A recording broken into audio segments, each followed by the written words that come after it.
In this lesson, we're going to talk about two types of special right triangles. The first type that we're going to talk about is the right triangle that's called an isosceles right triangle. So we know, we've been talking about isosceles triangles, that two of the sides are going to be the same. We also know that two of the angles are going to be the same. And so if this is 90 degrees down here, and we know the other two have to add up to 90, if they're the same, that means both of them are going to be 45 degrees. So sometimes this type of triangle is called a 45, 45, 90 triangle. And we already know that two of the sides are the same. So we can label this side X and this side X. And if we want to find the third side, we could use the Pythagorean theorem, right? A squared plus B squared equals C squared. All right, our legs are A and B, so X squared plus X squared equals C squared, and X squared plus X squared is 2X squared, which equals C squared. And then how do we find C? We need to take the square root of both sides. Well, the square root of C squared is just C, and the square root of 2X squared, well, we can't take the square root of 2, it's going to be a decimal, but the square root of X squared is just X. So that missing hypotenuse is always X times the square root of 2. So no matter what the legs are, we can find the hypotenuse by taking the length of that leg and multiplying it by the square root of 2. For example, if X is 7, then this leg is also 7. So this side would be 7 times the square root of 2. Let's look at your worksheet. Here we have a 45, 45, 90 triangle, and you're already given that this side here, AB, is 5. So if this leg is 5, we know this leg is the same size, so it's also 5. And then we find the hypotenuse, AC, by doing our leg 5 times the square root of 2. So AC is 5 times the square root of 2. We could use the Pythagorean theorem. It's just going to take us a little bit longer. This is a nice little shortcut. If we look at number 2, they're telling us that the hypotenuse is 3 times the square root of 2. Well, that means that the leg must have been what? It must have been 3. So PQ is 3 and QR is 3. Now we multiplied over here 5 times the square root of 2 to get that hypotenuse. So to get from the hypotenuse back to the leg, say the leg was X, we could do 3 times the square root of 2 divided by the square root of 2. And so that's going to tell us that the length of that leg is 3. Do we have to do that computation for number 2? No, but that's what we'll do in case this number is something more like 12, or if it's not something times the square root of 2. All right, let's look at a few more. Number 3, we have a leg that's 5 times the square root of 2. So what's our other leg?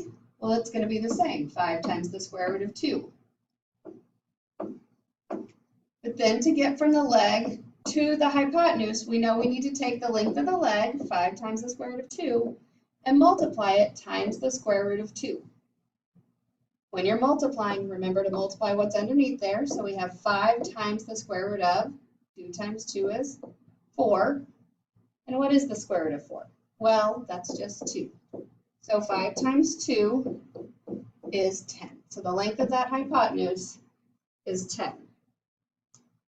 On number 4, we have the hypotenuse, and we want to get to the leg. So when we're going that direction, we need to divide by the square root of 2. So 10 divided by the square root of 2 is going to be the length of both of those legs. If we want, we can get our calculator and go ahead and compute that. So 10 divided by the square root of 2. Let me do this on my calculator real quick. Oops. And that gives me 5 times the square root of 2. So BC and AB, are both 5 times the square root of 2, or I could write 10 divided by the square root of 2, or I could write a decimal if I wanted to write a decimal. Now, when you look at number 5 and 6, we've started talking about a different triangle, a 30, 60, 90 triangle. When we look at the 30, 60, 90 triangle, you'll notice that we don't have any sides that are the same.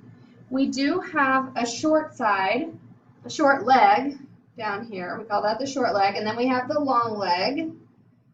The long leg is always opposite that 60-degree angle. Since that angle is larger, it's open more, so that leg is going to be longer. And then we have the hypotenuse still that's across from the 90-degree angle. Well, with these, we start with our shortest side, and we label that x. The hypotenuse is twice as long as that side. So the hypotenuse is twice as long. And then the third side is actually x times the square root of 3. You keep in mind, if you look at all three of these angles, 30, 60, 90, they're all divisible by 3. So maybe that's one way to remember that this is the triangle that deals with the square root of 3 instead of the square root of 2. The other triangle has 2 sides the same, so it uses the square root of 2. That just might be a way to remember that. So if we come back to our worksheet, we've got this 30, 60, 90 triangle. Let's not start with number 5. Let's start with number 6. If you notice that all 4 of these sides are 4, that means it's a what kind of triangle? It's an equilateral triangle, which means each of the angles must be 60 degrees.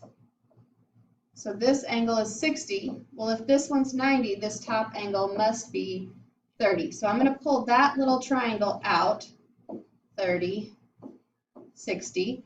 I know this side is 4, and we're looking for this h over here. Well, remember the relationship I said between the hypotenuse and the short leg? We said the hypotenuse is twice as long as the short leg. So if the hypotenuse is 4, what is the short leg going to be? It's going to be 2. So the short leg is 2 and the hypotenuse is 4. Now we're looking for that height. So to get the height, we take that x and we multiply it times the square root of 3. So we said this is 2. So over here we're going to have 2 times the square root of 3. So this must be 2 times the square root of 3, which is our h. On number 5, they gave us the long leg. This is why I didn't want to start with this one. So 9 is something times the square root of 3 is giving us 9. The question is, what is that something? What is that x? Well, if we divide by the square root of 3, we'll find out what x is. So you can punch that into your calculator, 9 divided by the square root of 3. If I round on my calculator, I get that that's 5.2, and that's going to be the short leg.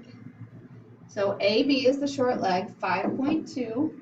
And remember, how do we get from the short leg to the hypotenuse? Well, the hypotenuse is twice x, and if x was 5.2, twice x must be about 10.4. All right, so let's keep going. 7, we're back to a 45, 45, 90 triangle here. So these two are the same. And remember the relationship for that is x, and x times the square root of 2. So if our hypotenuse is 6 times the square root of 2, x must be 6. So both of those sides are going to be 6s.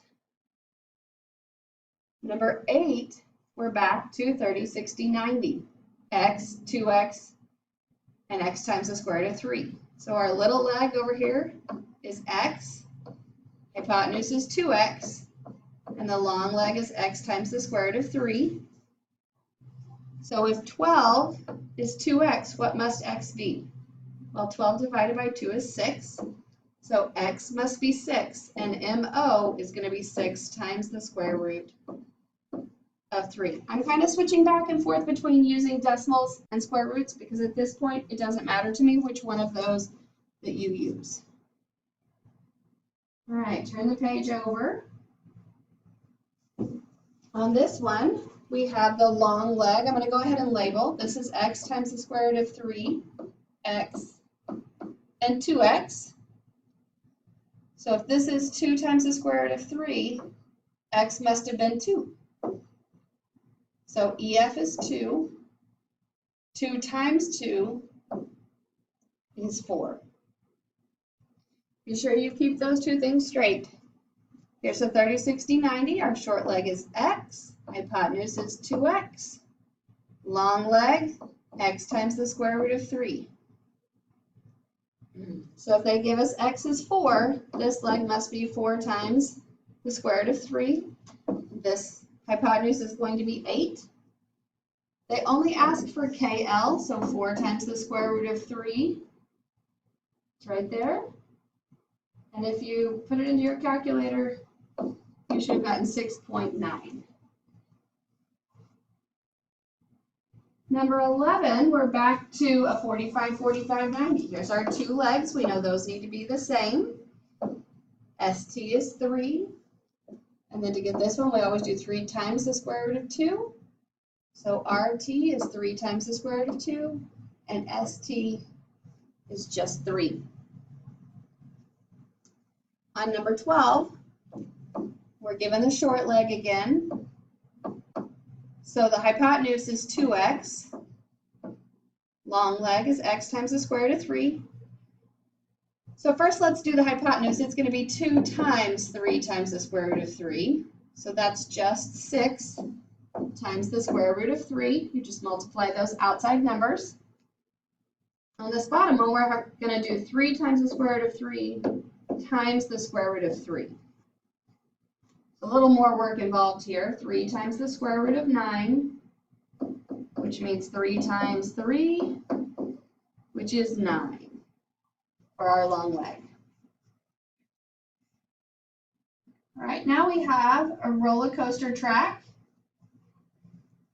He wants the ramp section to rise at a 45-degree angle. So we know this is a 45, 45, 90, because that's going to make a right angle with the ground. If the height is 100, this is 100, but they want to know what is x, the length of the ramp that he needs to complete. So this is our leg times the square root of 2. So 100 times the square root of 2. Now, if you're actually doing this for a word problem, you probably want a more reasonable number than something times the square root. So that's about 141.4 feet. 14 says we have a square with diagonals of 16 times the square root of 2. Well, the nice thing, we know this is a square. We know these two things are the same because it's a square. And we know this is 16 times the square root of 2. So what kind of triangle do we have right here? It's going to be an isosceles right. So 45, 45, 90. So if the hypotenuse is 16 times the square root of 2, the legs must each be 16. And then 15 gives it the other way around. We have a square. Oh, no, it's the same idea. Oh, the side length is 23. Side length. The first one gave us diagonals. So if this is 23 and this is 23, since these are the same, this must be our leg times the square root of 2. So 23 times the square root of 2. And now you're ready to go ahead and complete your worksheet.